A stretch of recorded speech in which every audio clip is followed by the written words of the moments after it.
I wasn't the best of trainers, but I worked hard and did the best I could. He is one of the unsung heroes, a player not known the world over, but for the supporters of the clubs he played for, he will simply be the best. Andy Donnelly. This is his journey.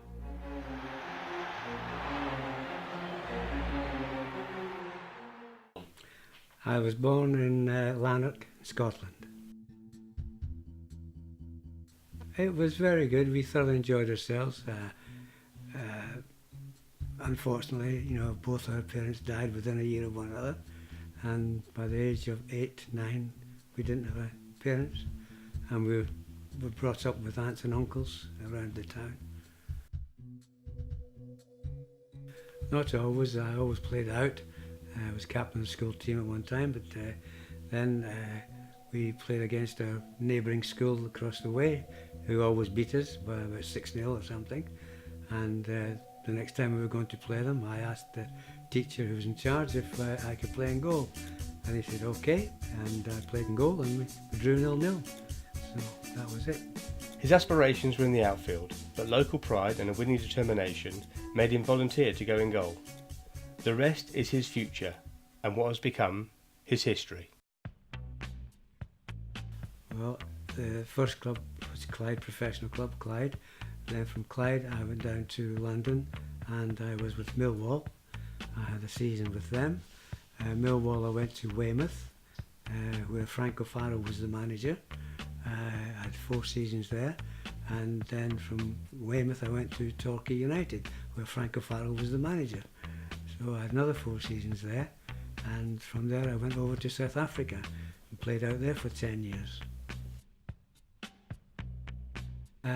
Obviously Jeff Hurst, Frank McClintock, Ian St John, they all came out to South Africa and joined up with our club there during the close season in England.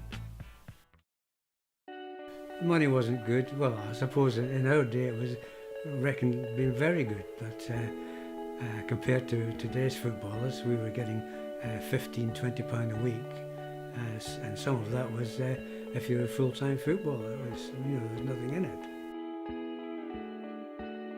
It was because you're leaving family and everything else, and we had to discuss it, between ourselves, and that was a case of how long are we going to go there for. Not knowing, but I signed a 2-year contract, and I went out there first, and then within a couple of months Mary came over with the children. The move to the Southern Hemisphere transformed his status. A bold move, but the sunny skies heralded a new dawn. Very nice. We had a fabulous time there. We had no regrets about it. We had a lovely time, a lot of good friends over there. And a lot of socialising.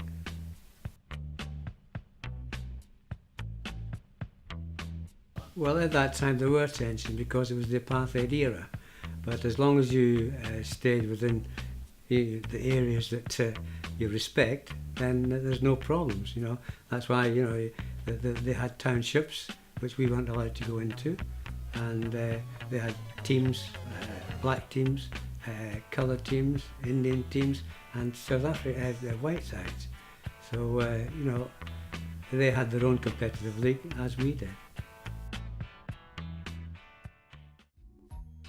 I don't think so. I'd like to think I was, but I don't think I was, because I never heard any whisperings. But I did get my South African badge, playing for the South African 11 against Malcolm Allison's English 11, who came over to South Africa. Main highlights, I suppose, first of all signing as a professional, and then moving around. But the biggest win for me was in South Africa, where we had more trophies, we won more medals, and that's where I had my biggest career push, was in South Africa. My biggest regret, obviously, was the fact that my parents died when we were young, and obviously I would like to think that they'd be proud of what I've done.